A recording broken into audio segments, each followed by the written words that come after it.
When I start first round, I know I win this fight. We're about 23 hours punch, like, after. He hit me like one good punch.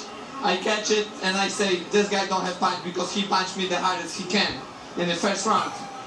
That, I'm open a little bit, I move because I don't afraid his punches and his power. Were you surprised that he was leading with his head the entire night? Yes, he landed a lot, because he landed and his thing, I'll stay straight and he can get me right hand. But I stay down, legs low, when I got his level boxing. And before the interview, he said I can't punch body shots. I try, my best, and I think so. I passed the test in the body punch. You sure did, and your jab was very effective as well. Were you surprised that you were able to control the distance, both the long distance and the short distance? Yes, I controlled that. I know where to go inside because he was tired. I cut him. I see each punch. He's swollen and swollen. Then, I throw more punches. Thank you, my team. Thank you, my sparring partners, all my family, all my fans here, all my fans in Poland, all true fans. Thank you, guys. Thank you, Polish people, Mexican people, Latino, and all people who come in here. I'm gonna rematch with Stevenson, and I beat him in the next fight. Thank you. You would like to fight Stevenson again? Have that rematch? He didn't thank Al Haymon. So You don't gotta tell me twice. Thank you, Al Haymon. To rematch with Stevenson and the big money. Thank you. All right, congratulations to you. Let's walk over and talk to Julio Cesar Chavez Jr. Now listen to this, Julio, if you have it over there. Are you okay? Yes, I'm okay. I have a top opponent. I think I'm winning the fight, but this is. You thought you won the fight? I think I won the fight.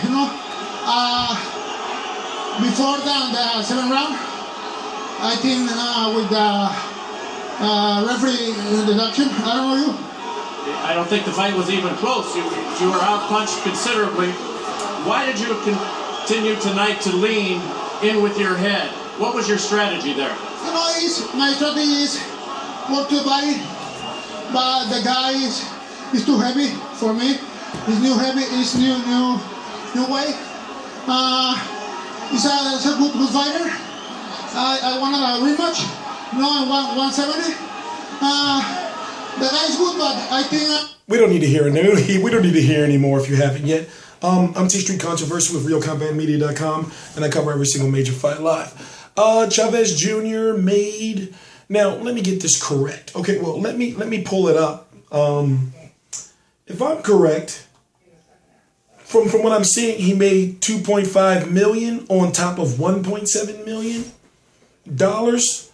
And I'm thinking, wait a minute, how does he make $4 million plus fighting Fonfara and getting out of a top-ranked contract and ticket sales not doing so good? Well, he posted it on his Instagram, so you go check out his Instagram. You'll see that he posted 2 checks, and they both were for April the 18th, 2015. And I'm like, well, damn. And then, he quit. But, let me say this. I understand I may have been a little bit too hard on Chavez Jr. One of the reasons why is because I was watching the fight live real time, and I'm thinking to myself, his name is Chavez. And, you don't really associate a name like Chavez with quitting, especially when you got, I look at it like this. Now we know that Carl Froch would have put a boot in his ass. I think we know that much. Like as of now. But now the question is, what does Chavez Jr. do next? Does he retire? No. Does he take a year off? No. I think that this year, he should fight 3 more times this year.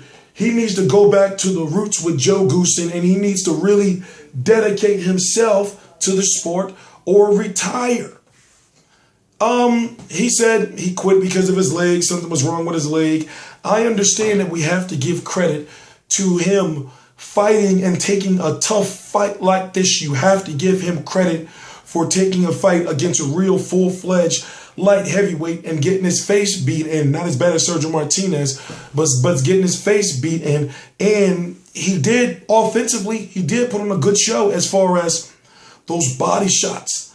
you know, as far as, you know, the velocity of his punches, but yet his power, as Fonfara said, Fonfara didn't have a bruise on his face. Chavez Jr.'s shots may look hard, but at the same time, the power didn't carry up. So, like I said, what does he do now? And how did he make that much money? Allegedly, Fonfara made $400,000. He wants a rematch with Adonis Stevenson. I personally think that he should get the rematch with Adonis Stevenson. But I'm trying to figure out, where does Chavez Jr. go from here, you know? Maybe, you know, put him in there against Saki Obike at 168. You know, at the end of this year, after about 2 warm-up fights, you know, I would like to see him versus a Jalen Love. You know, there's a lot of fights out there for Chavez.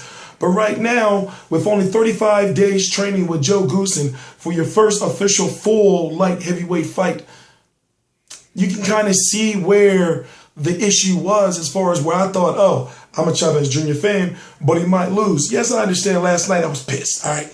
Like I said, I watched the same fights as you guys. I'm a fan just like you. I was watching it live. I did my video real time. I was pissed, you know? But at the same time, I'm looking at it and I'm thinking to myself, well, it was a tough fight for him.